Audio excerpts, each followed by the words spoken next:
Okay, so next topic is our fundamental right. ये बहुत ही important point है आपका, इसको समझना बहुत ज़रूरी है। ठीक है, तो इस सेक्शन में होता क्या है, फंडामेंटल राइट मतलब हमारे अधिकार, हमारे बेसिक अधिकार कौन कौन से हैं जो हमारे कॉन्स्टिट्यूशन में लिखे हुए हैं। तो the section on fundamental right has often be referred to as a conscience to the Indian constitution. ठीक है, तो अपनी समझ के अकॉर्डिंग, अपने दिमाग के अकॉर्डिंग कि हमारे लिए क्या ज़्यादा इंपॉर्टेंट है और हमें क्या फंडामेंटल राइट्स देने चाहिए ह्यूमंस को, पीपल्स को, वो चीज़ें इसमें लिखी हुई हैं। तो यहाँ पे आपको 6 टाइप के साइड में दिख रहा होगा ब्लू बॉक्स में। ठीक है, राइट्स दिए हुए हैं, right to equality, right to freedom, right against exploitation, right to freedom of religion, cultural and educational right, right to constitution remedy. ठीक है, तो हम एक एक करके इसको एक्सप्लेन करते हैं। First one is right to equality. नाम से समझ में आ रहा होगा कि एक समानता का अधिकार मिलना। ठीक है, तो यहाँ पे अपने इंडिया में क्या है कि कोई भी पर्सन हो, ठीक है, वो लॉ से बड़ा नहीं होता है। पहले लॉ है, उसके बाद कोई पर्सन आता है। ठीक है, तो हर इंसान के लिए इक्वल चीज़ें हैं। कोई भी कास्ट से बिलोंग करता हो वो पीपल, किसी भी कलर का हो, किसी भी कास्ट से हो, कोई भी सेक्स हो उसका, किसी भी स्टेट से हो, ऐसा नहीं है कि उसके लिए अलग अलग रूल्स बनाए, सबके लिए सेम रूल्स हैं। ठीक है, इस बेसिस पे कोई भी किसी के भी अकॉर्डिंग डिस्क्रिमिनेशन नहीं कर सकता। फॉर एग्जांपल कोई भी अगर पीपल, चलो कोई गांव से आया, ठीक है, विलेज से निकल के शहर में आया, तो इसका मतलब ये नहीं वो शहर में आया तो वो कहीं घूमने नहीं आ सकता, या वो किसी शॉप में नहीं आ सकता, वो बस में नहीं बैठ सकता, वो किसी प्लेग्राउंड में नहीं खेल सकता। नहीं, हर पीपल के लिए सारे अधिकार सेम हैं। ठीक है, एक वर्ड आपने सुना होगा अनटचेबिलिटी। अनटचेबिलिटी जो आपने आज 7th क्लास में पढ़ा था कि छुआछूत, जो आपने वाल्मीकि का आपने स्टोरी पढ़ी थी, उन्होंने क्या सफ़र किया था कि वो एक ऐसी कास्ट से बिलोंग करते थे कि लोग उनको छूना पसंद नहीं करते थे और उनसे काम कराते थे स्कूल का। ठीक है, तो वहाँ पे क्या हुआ था कि वहाँ पे अनटचेबिलिटी का आपने नाम सुना था। तो ये जो आपका राइट टू इक्वलिटी है, इसमें ये जो अनटचेबिलिटी है पूरी तरह से ख़त्म की जाती है कि ऐसा बिल्कुल भी नहीं है, हर पर्सन छूने लायक है, हर पर्सन इक्वल है। ठीक है, चलिए सेकंड आते हैं राइट टू फ्रीडम। समझ में आ रहा होगा फ्रीडम मतलब क्या होता है, आज़ादी। ठीक है, तो आपको अपनी कंट्री में बोलने की आज़ादी है, अपने जो भी आप लिखना चाहते हैं एक्सप्रेशन वो देना दे सकते हो आप। Right to form association, right to move freely, आप कहीं भी जा सकते हो, reside in any part of the country, and the right to practise any profession, occupation और बिजनेस। आप कोई भी काम कर सकते हो, आप कुछ भी पढ़ाई कर सकते हो, आप कोई प्रोफेशन चूज़ कर सकते हो, किसी में कोई भी आपको पाबंदी नहीं की गई है कि आप ये काम नहीं कर सकते। ठीक है, एक और चीज़ है, राइट ऑफ फ्रीडम का मतलब ये नहीं है कि अगर सपोज़ आप फ्रीडम मिला हुआ है आपको, आप रात में 2 बजे उठ गए, छत में चले गए, आपने फुल साउंड में डेक लगा दिया और आप डांस कर लें, ये राइट टू फ्रीडम में नहीं आता है। ठीक है, आपको उतनी फ्रीडम है जब आप किसी और को परेशान मत करो, किसी और की फ्रीडम को मत छीनो। क्लियर? आप अपने, अगर कुछ आपको किसी टॉपिक पे बोलना है आप बोल सकते। फेसबुक में आप देखते हैं, ट्विटर में आप देखते हैं, तो लोग अपने अपने विचार आप डालते हैं, इसके लिए आपको कोई जेल नहीं डाल सकता, इसके लिए आपके ऊपर कोई केस नहीं चल सकता, लेकिन आप अब्यूज़ वर्ड नहीं यूज़ कर सकते। आप अपनी लिमिटेशन के अंदर रह के बोलिए। ज़्यादा आप अगर गलत चीज़ बोलेंगे या आप आपसे ऐसी चीज़ें बोलेंगे जो कंट्री के ख़िलाफ़ है या किसी गलत चीज़ों को प्रमोट कर रहा है, तो फिर उसके अगेंस्ट आपके ऊपर केस हो सकता है। ठीक है, तो बहुत लोग क्या करते हैं, राइट ऑफ फ्रीडम को अलग समझ लेते हैं कि मुझे फ्रीडम है, मैं कुछ भी कर सकता हूँ। ऐसा नहीं है, आप कुछ भी नहीं कर सकते। Third one is a right against exploitation. The constitution prohibits human trafficking. इसमें 3 चीज़ें हैं। First is a human trafficking, second force labour and third is a employment of children under 14 years of age. First is a human trafficking. ठीक है, तो क्या होता है, कई जगह पे ह्यूमंस को लोग, सपोज़ कोई गांव का आदमी है, ठीक है, उसके खेत ख़राब हो गया, उसके पास पैसे नहीं है, उसके पास लोन लेने के लिए पैसे नहीं है, वो बहुत परेशान है। तो कोई इंसान आया, उसे बोला अच्छा तो एक काम करता हूँ, मैं तुम्हें दुबई में जॉब दिला दूंगा। वो बड़ा खुश हुआ, तो क्या किया, उसको पैसे दिए, फिर घर वालों को पैसे दिए, 10,000 रुपये दिए, बोले मैं इसको लेके जा रहा हूँ और कुछ साल बाद वापस कर दूँगा। तो यहाँ से उसको ख़रीदा और ले जा के उसको विदेश में जाके किसी और को बेच दिया। तो वहाँ पे बेचा तो क्या हुआ कि वो इंसान क्या कर रहा है, वहाँ पे उसका गुलाम बन के बैठा है, अपने फ्रेंड से दूर हो गया।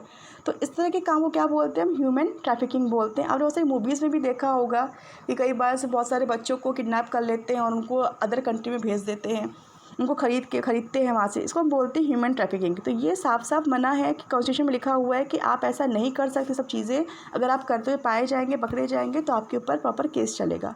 Second is a forced labour. आप किसी भी इंसान को ज़बरदस्ती काम नहीं करवा सकते, ज़बरदस्ती आप लेबर नहीं बना सकते। आपने नाम सुना होगा हिंदी में बंधुआ मजदूर।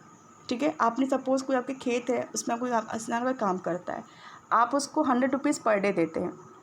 वो चाह रहा है कि आप उसकी पगार बढ़ा दो, पर आप नहीं बढ़ा रहे। वो चाह रहा है कि वो चला जाए, आप उसको छोड़ भी नहीं रहे हो और ज़बरदस्ती उससे काम करा रहे हो, उसको 100 रुपये ही दे रहे हो, आप उसकी तनख्वाह भी नहीं बढ़ा रहे। तो इस तरह के लोगों को क्या बोलते हैं, फोर्स लेबर। तो आप ऐसा भी काम नहीं कर सकते।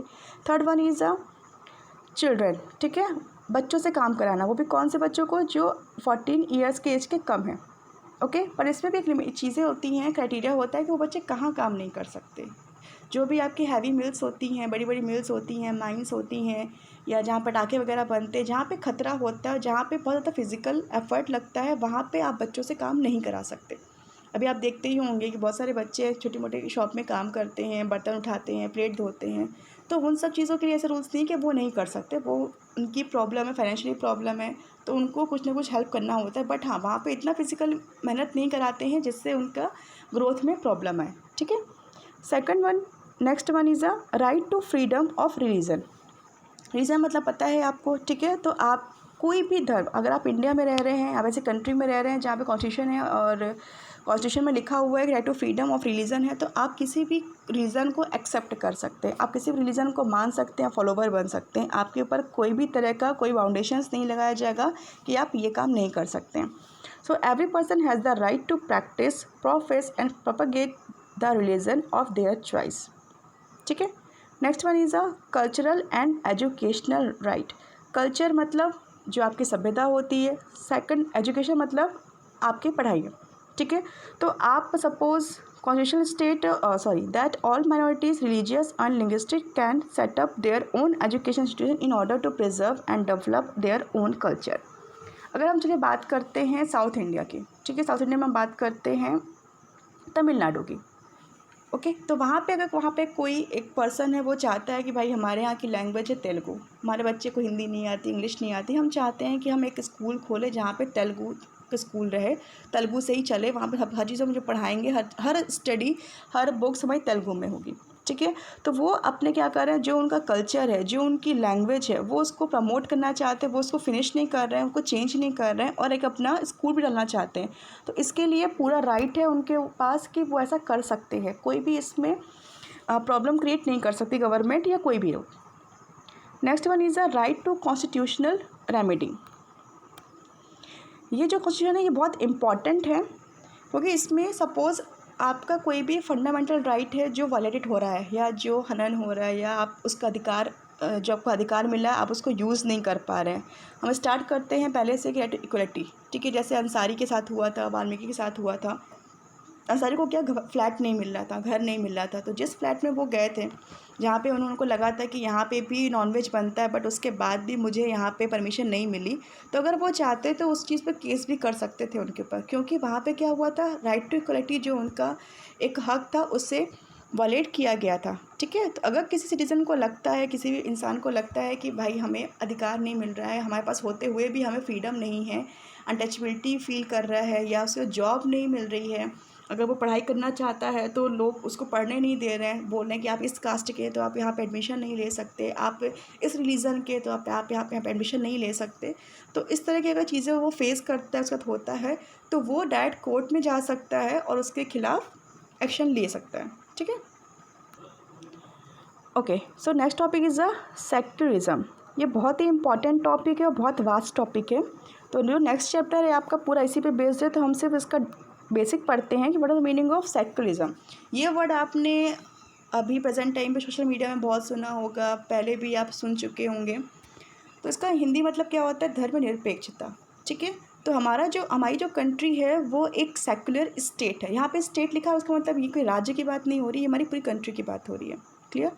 तो हमारी जो कंट्री है वो एक सेक्युलर कंट्री है। कैसे कि हमारी कंट्री कोई भी प्रमोट नहीं करती है कि भाई हमारी कंट्री हिंदू कंट्री है, या मुस्लिम कंट्री है, या क्रिश्चियन कंट्री है, ठीक है। हमारे यहाँ किसी भी धर्म को, किसी भी एक रिलीजन को प्रमोट नहीं किया जाता है और उसके हिसाब से हमें नहीं डिफ़ाइन किया जाता है, ठीक है। जैसे हम एग्जांपल लेते हैं सऊदी अरेबिया का, ठीक है। सऊदी अरेबिया क्या है, एक टिपिकल मुस्लिम कंट्री है।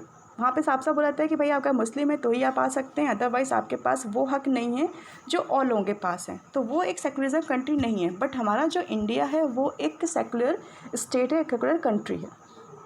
ठीक है। तो हमारी कंट्री में कभी भी किसी भी एक रिलीजन को प्रमोट नहीं कर रहा है, हर रिलीजन को उतनी रिस्पेक्ट है, हर रिलीजन के लोगों को सारे वही हक हैं जो और रिलीजन के लोगों के पास हक है। हर रिलीजन के जो फेस्टिवल्स होते हैं सबको मनाया जाता है, सबके लिए हॉलीडेज़ भी मिलते हैं, सबके लिए प्रॉपर रिस्पेक्ट है। क्लियर? सो ये जो फर्स्ट चैप्टर था ये आपका बेसिक था। अभी आपको इसके जो पार्ट्स हैं कि why we need a constitution, secularism क्या होता है, फंडामेंटल राइट्स क्या होते हैं, अभी आपको इस पूरे 8th क्लास में यही पढ़ना है। तो ये आपका बेसिक है, तो प्लीज़ इस चैप्टर को रीड करिए और अगर कोई भी डाउट होता है तो प्लीज़ आस्क टू अस। ठीक है, थैंक यू सो मच।